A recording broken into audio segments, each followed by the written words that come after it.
Hollywood's top cowboy made a racist joke about Sammy. Dean's response ended his career. Los Angeles, 1966. A glittering Hollywood ballroom. Powerful men everywhere. And one cruel joke aimed at Sammy Davis Jr. that froze the room. Dean Martin knew this moment could cost him friendships, contracts, maybe his career. But staying silent would cost something far greater. Where are you watching from? What he did next shocked everyone. In Hollywood, power didn't just come from talent in the 1960s. It came from silence. Silence protected stars, buried bad behavior, and kept careers intact no matter what happened behind closed doors. The Western Heritage Awards were built on that silence, a polished celebration of cowboy myths, rugged masculinity, and an idea of America that rarely questioned itself. For actors who made their living in Westerns, this night wasn't just ceremonial, it was strategic. Deals were whispered between tables, reputations reinforced with handshakes, futures quietly decided over drinks. Everyone in the room understood the unspoken rules. Don't embarrass the industry, don't challenge powerful men, and never make waves in public. That was the real heritage being honored. Dean Martin understood those rules better than most. He had survived decades in show business by reading rooms, choosing his moments, and knowing when charm was safer than confrontation. Sammy Davis Jr. knew them too, perhaps more painfully, because he'd lived on the edge of acceptance his entire career, welcomed for his talent but rarely protected as a man. Tonight, they were guests, not insiders, brought in for star power, but still expected to play their part. No one expected trouble. No one expected the silence to break. But when silence becomes permission, it eventually invites something ugly to step into the open. Dean Martin had learned long ago that Hollywood rewarded those who stayed agreeable. He wasn't naive about it. He simply chose his battles carefully. By 1966, he didn't need to prove anything. His television show dominated ratings, his films were reliable hits, and his voice carried a kind of relaxed authority that made people listen even when he spoke softly. But what defined Dean more than his success was loyalty. He had grown up around outsiders, people who survived by sticking together, and he carried that code into fame. Sammy Davis Jr. wasn't just a colleague or a convenient duet partner. He was family by choice. They'd shared stages, dressing rooms, jokes whispered behind curtains, and moments when Sammy wasn't allowed through the front door of places Dean entered freely.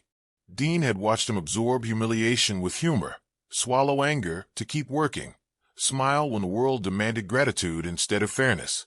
That night at the Palladium, Dean felt something tighten in his chest before a word was spoken. He saw the looks being exchanged, the subtle shifts in posture when certain people noticed Sammy at the table. It wasn't new, but it was always exhausting. Dean knew this room, knew its politics, knew the weight carried by men like Rex Hartley. He also knew that once certain lines were crossed, there was no clever joke or smooth exit that could undo them. Sitting there, glass in hand, Dean sensed the air changing, as if the evening itself was holding its breath.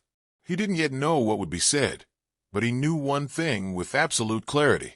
If someone decided to test Sammy's dignity in public, Dean wouldn't be calculating consequences. He would be responding as a friend. Rex Hartley represented everything Hollywood refused to challenge.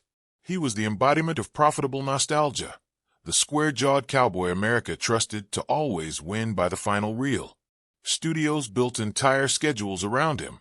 Advertisers leaned on his image, and executives overlooked his temper because audiences still loved him. Off-camera, his reputation was well known, whispered but never confronted. He made crude remarks, treated crew members differently depending on their skin color, and assumed his stardom made him untouchable. Everyone knew. No one stopped him. That was the bargain. Rex gave Hollywood money and myth, and Hollywood gave him protection. Tonight, Rex felt especially secure. The room was full of allies, admirers, and people who needed him. Alcohol loosened his restraint, but it wasn't the cause of what followed. It merely removed the last filter. When Rex noticed Dean and Sammy together, something ugly surfaced. To him, this event belonged to men like himself. It validated the world he believed in, one where power looked a certain way and history was selectively remembered. Sammy's presence felt like an intrusion, not because of talent, but because it challenged Rex's idea of who belonged in the story. As Rex stood and approached their table, People nearby sensed danger, but did nothing. Heads turned, conversation stopped, yet no one intervened. That silence wasn't accidental. It was trained. Years of watching bad behavior go unpunished had taught everyone the same lesson. Stay out of it. Let powerful men say what they want. Let discomfort pass. Dean saw Rex coming and recognized that look. The mix of entitlement and resentment. In that moment, the rules of the room were still intact. Rex had power. Dean had status. Sammy had vulnerability. What no one realized yet was that those roles were about to be challenged in front of everyone. The joke landed like a crack of ice across the ballroom. Sharp, unmistakable, impossible to pretend away. Rex's words weren't clever or ambiguous. They were deliberate, framed to demean without apology. For a brief second, the room froze, suspended between disbelief and fear. Sammy's expression went still, the practiced mask he'd learned to wear since childhood sliding into place. Dean felt heat rise in his chest, not explosive, but controlled, dangerous in its calm.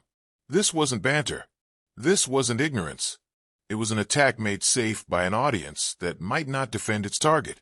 Dean didn't raise his voice. He didn't joke it off. He stepped forward, placing himself between Rex and Sammy with an instinctive finality that made several people inhale sharply. In that simple movement, the dynamic shifted. Rex expected laughter, maybe nervous smiles, perhaps silence. He didn't expect resistance. Dean's response wasn't theatrical. It was firm, grounded, unmistakably public. He named what had just happened, stripping away the excuses before they could form. The silence deepened, but this time it felt different. It wasn't protective. It was attentive. People realized they were witnessing something that couldn't be edited out or smoothed over later. Dean spoke about respect, about dignity, about what it meant to share a room as equals. Each sentence removed another layer of Rex's assumed immunity. Sammy didn't interrupt. He didn't need to. Dean wasn't speaking for him. He was standing with him. That distinction mattered.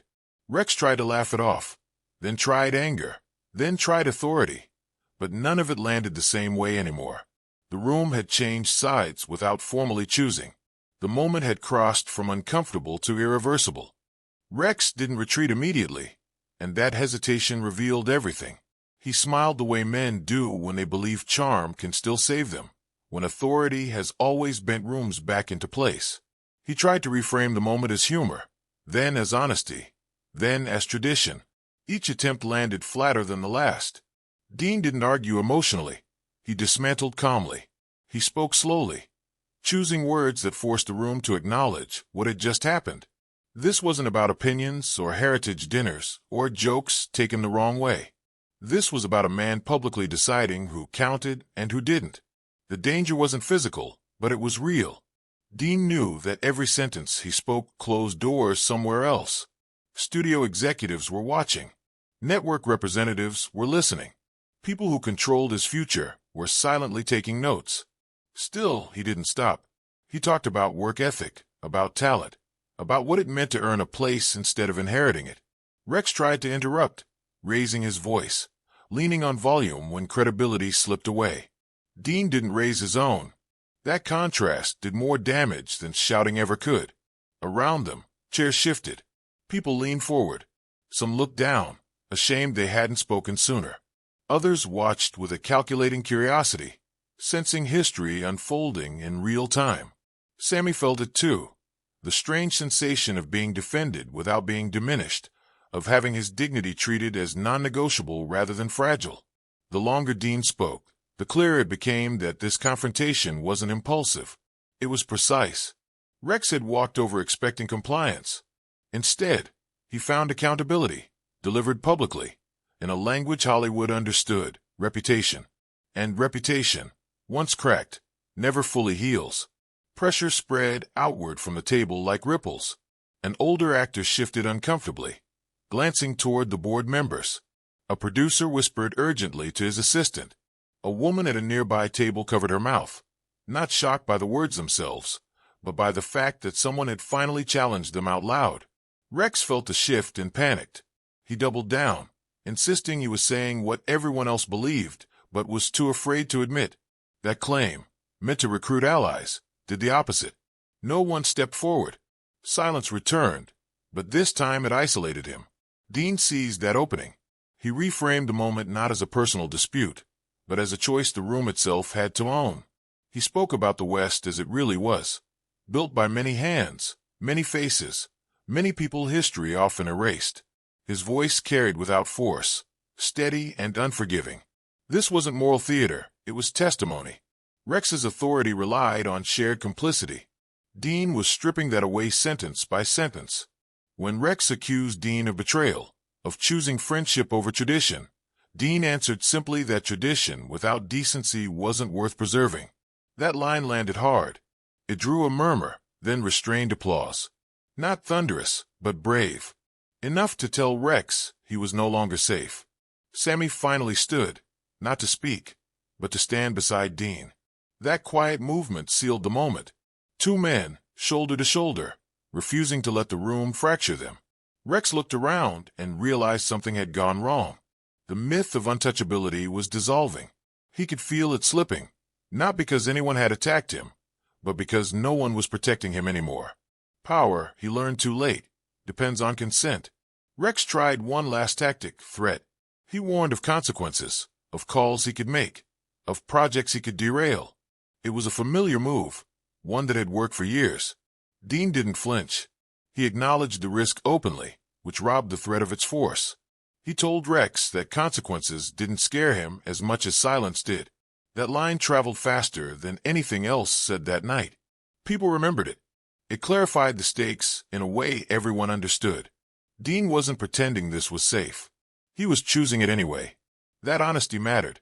Rex, suddenly aware of how exposed he was, attempted to retreat without apologizing, to exit the confrontation without accountability.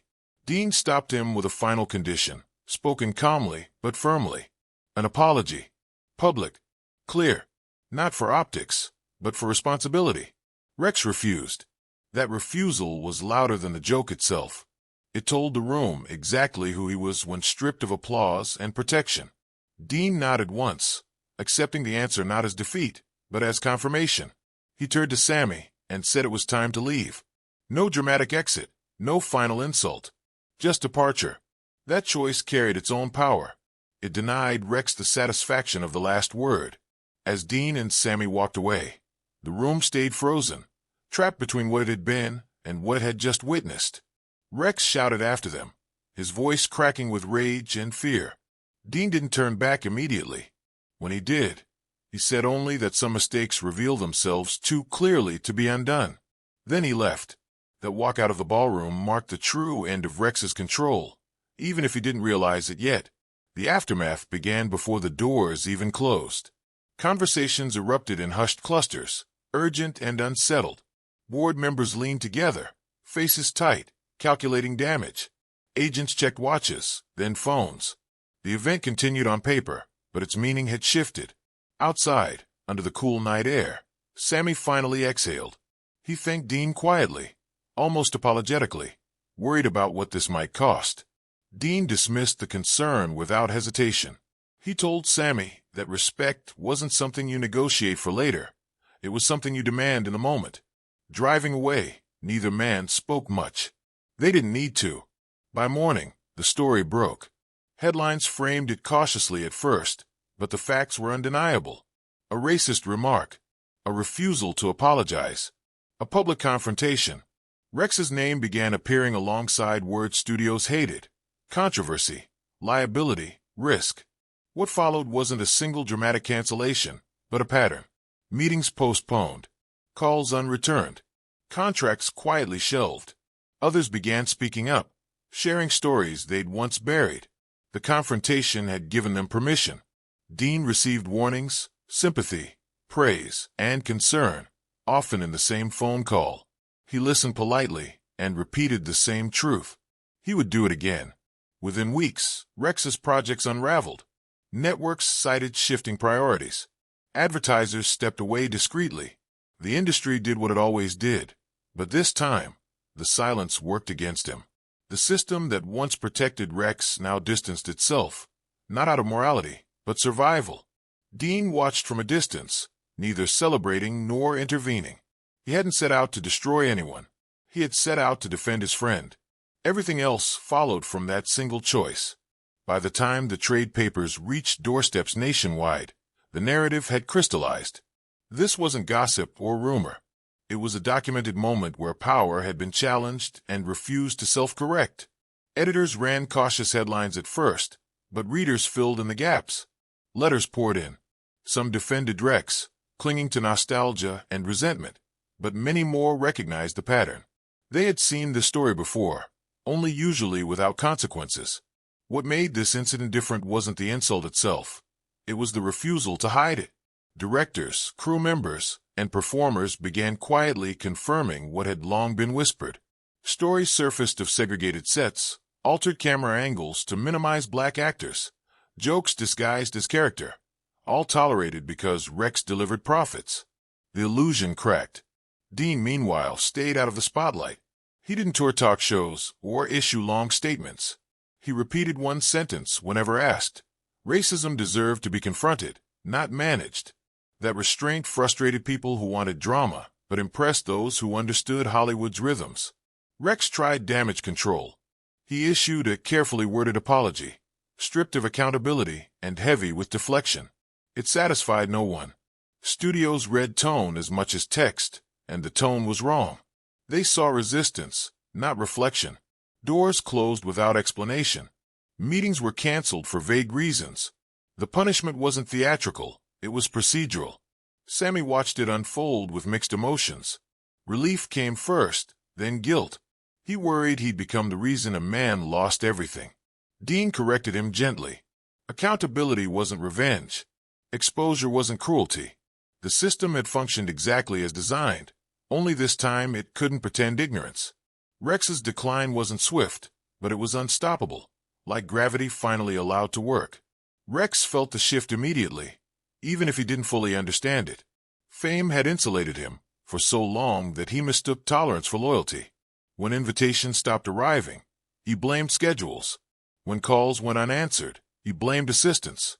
When deals quietly dissolved, he blamed Dean. Anger hardened into bitterness, and bitterness became isolation. He tried reaching out privately, hoping to fix things quietly the way Hollywood preferred. But this situation refused to stay quiet. The industry had been forced into daylight, and daylight makes certain arrangements impossible. Dean, meanwhile, faced his own test. Some executives expressed concern about his tone. A few warned him about becoming difficult. Dean listened and nodded, unfazed. His career didn't collapse. It adjusted. Certain doors closed, others opened. Producers who valued stability stepped back. Those who valued integrity stepped forward. Sammy noticed the difference. People spoke more carefully around him, but also more honestly. Some apologized for past silences. Others simply showed respect through consistency. The public confrontation had created space for private reckoning. Rex eventually requested a direct conversation, hoping for forgiveness or mitigation. Dean declined, not out of cruelty, but clarity. The moment for resolution had been public, when accountability mattered most. Rex had rejected it. That decision couldn't be undone retroactively. As weeks passed, Rex's image shifted from heroic relic to cautionary tale. His Western persona felt outdated, not just culturally, but morally. Audiences moved on faster than he expected. Nostalgia, it turned out, had limits. The man who once commanded rooms now sat alone, watching reruns of a version of himself that no longer existed. The confrontation hadn't destroyed him overnight. It had simply removed the mask and allowed time to do the rest. Months later, the distance softened anger into reflection.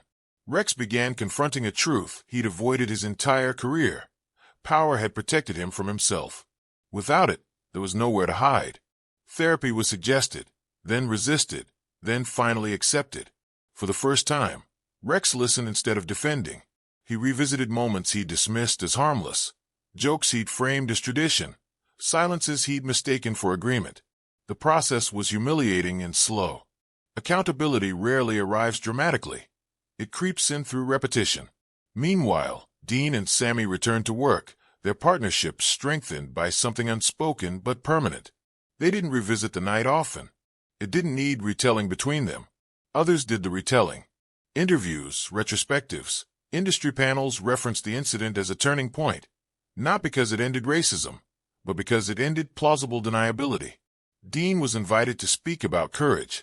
He declined most invitations, accepting only those that focused on responsibility rather than heroism. He insisted he wasn't brave, just unwilling to compromise friendship. That framing mattered. It grounded the story in humanity instead of myth.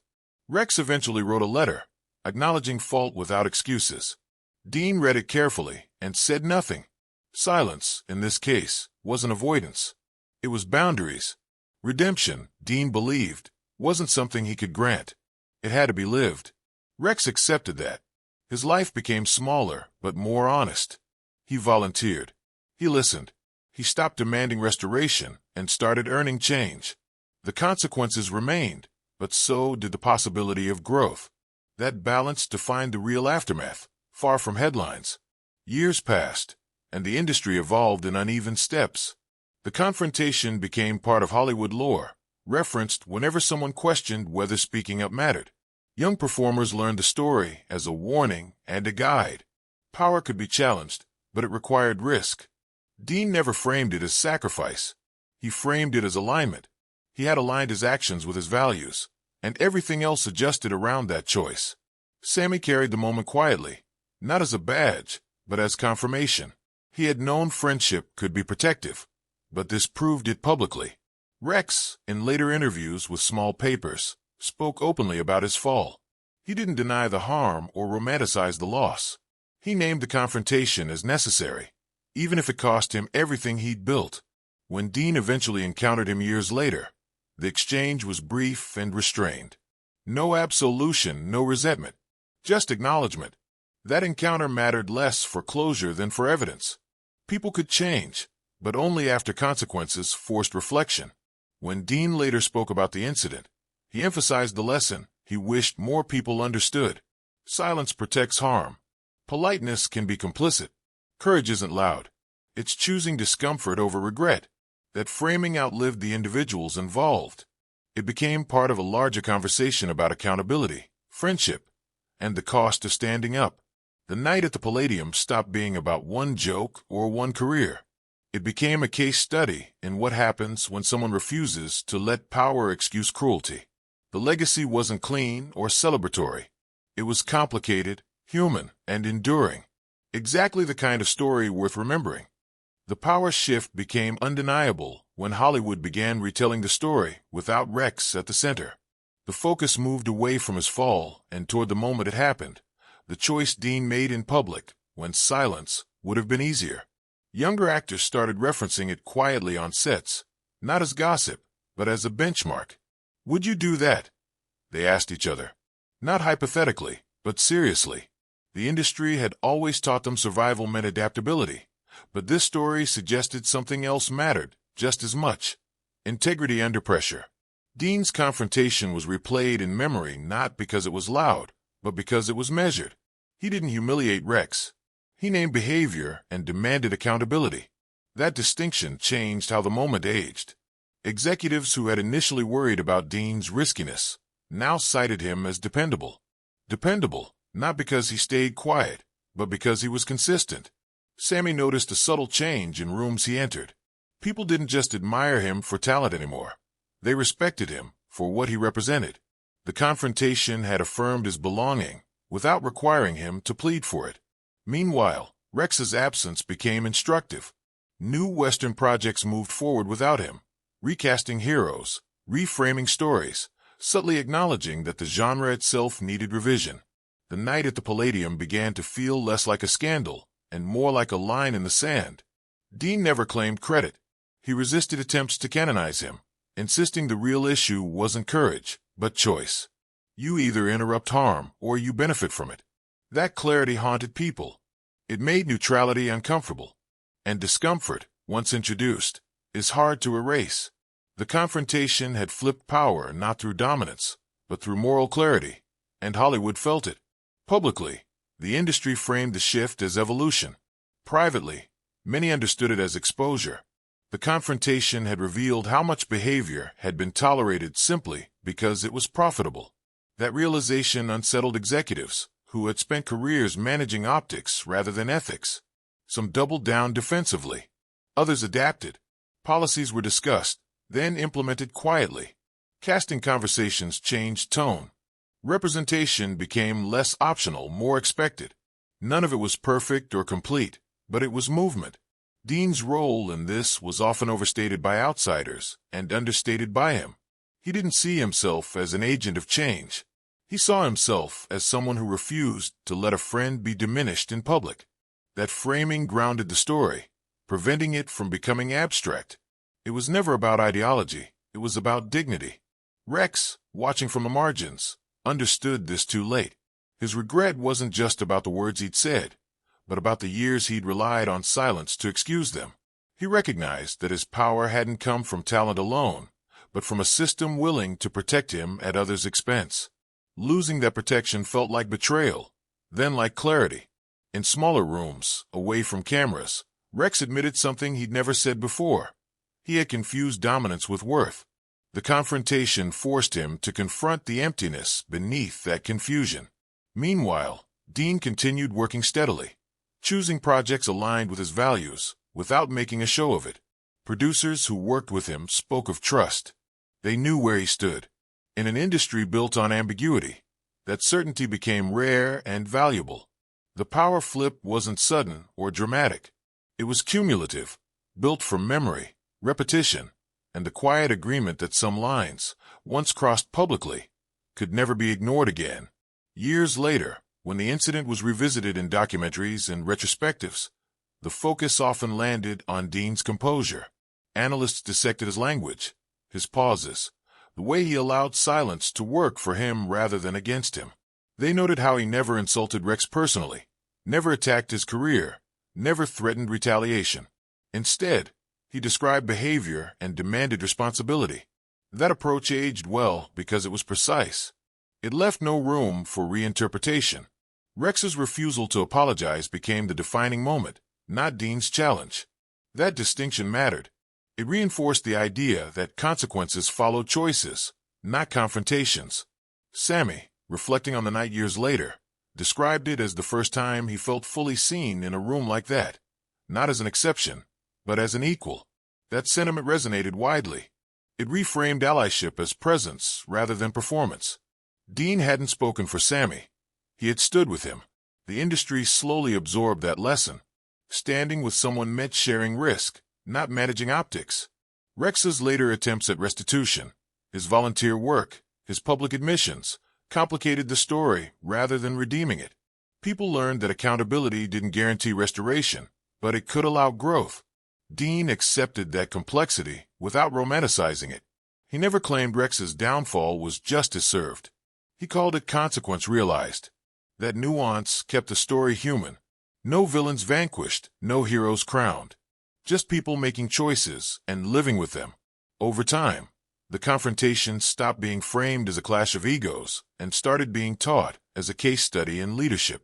Leadership, the story suggested, wasn't about authority. It was about refusing to normalize harm, even when silence would have been rewarded. By the time Rex faded fully from public memory, the confrontation had taken on a quieter permanence. It wasn't cited constantly, but it lingered, shaping reactions when similar moments arose. When others spoke up years later, they were often compared to that night, measured against the standard it set. Dean never corrected the comparisons, but he never embraced them either. He remained consistent in his refusal to center himself. In private conversations, he emphasized something simple. Anyone could have done it. That insistence unsettled people because it implied responsibility was shared, not exceptional. Rex's eventual acknowledgement of fault, offered without expectation of forgiveness, closed a chapter without rewriting it.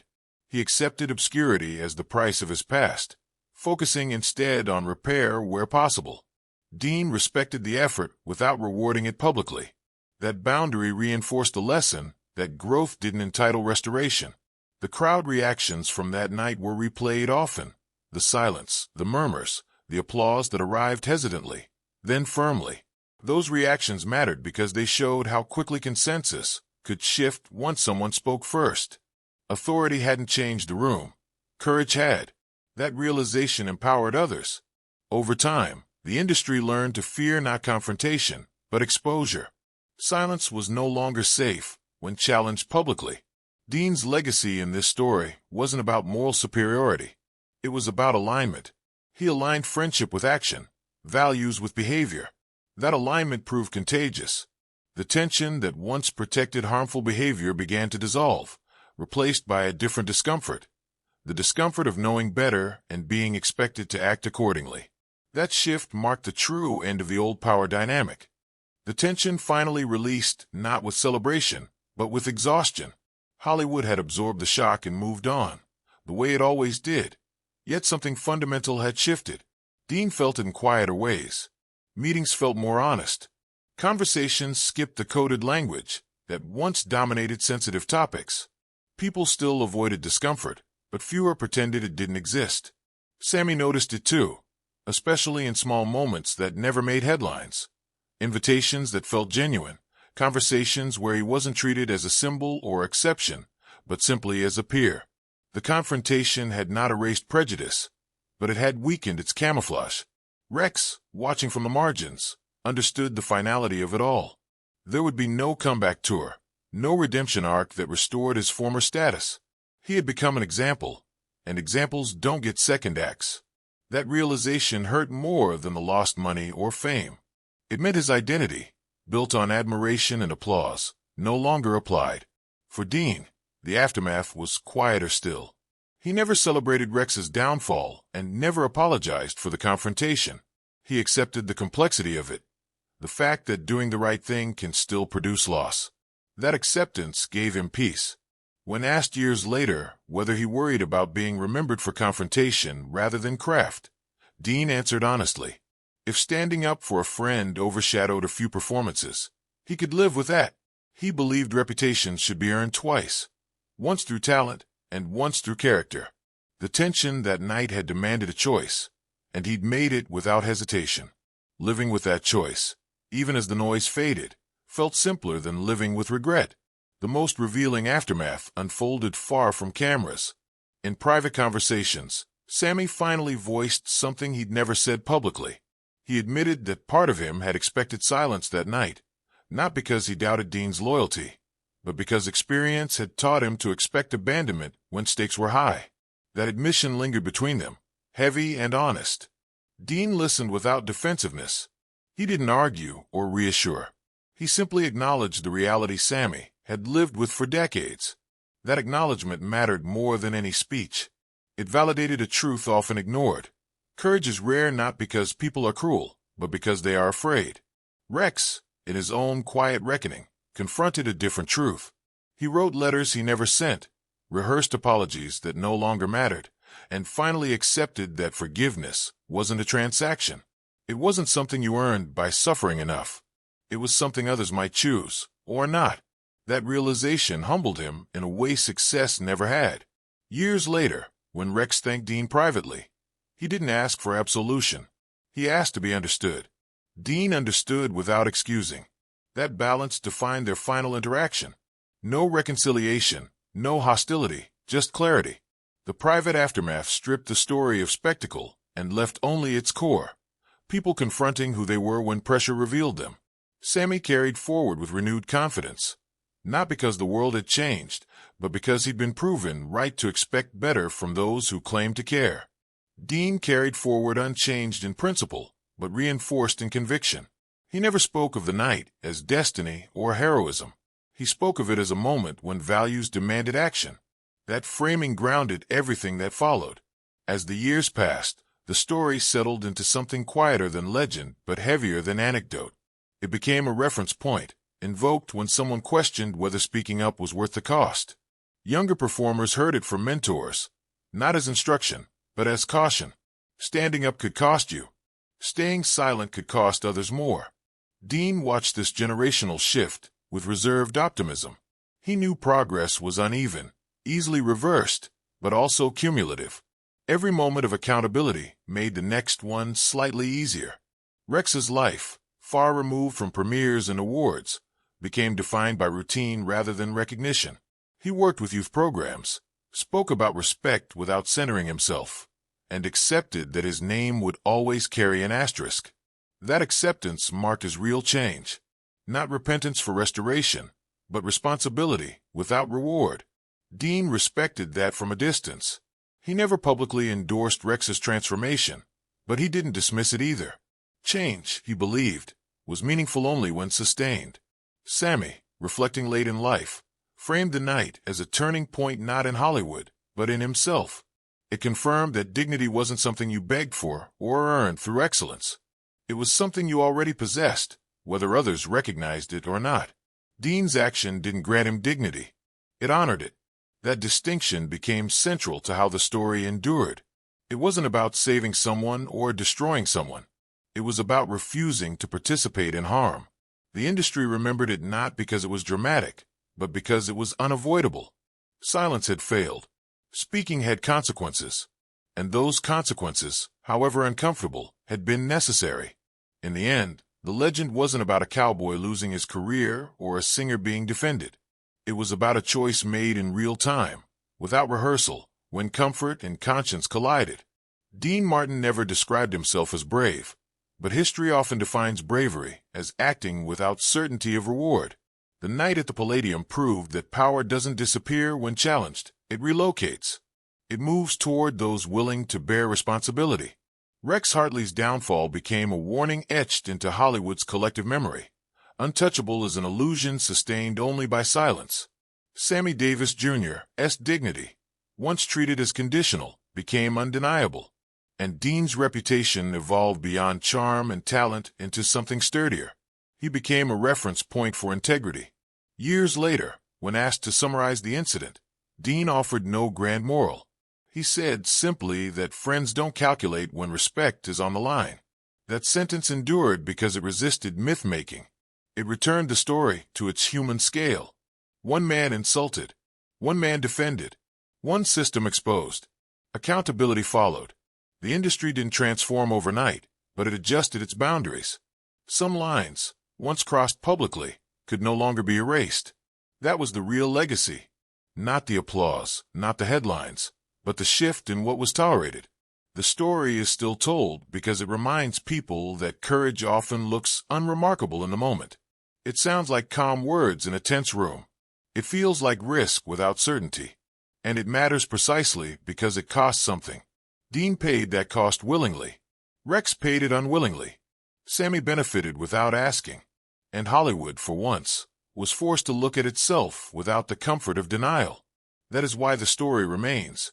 Stories like this remind us that silence is never neutral. If this moment moved you, like the video, subscribe for more real stories, and tell us in the comments. Would you have spoken up that night, knowing what it might cost?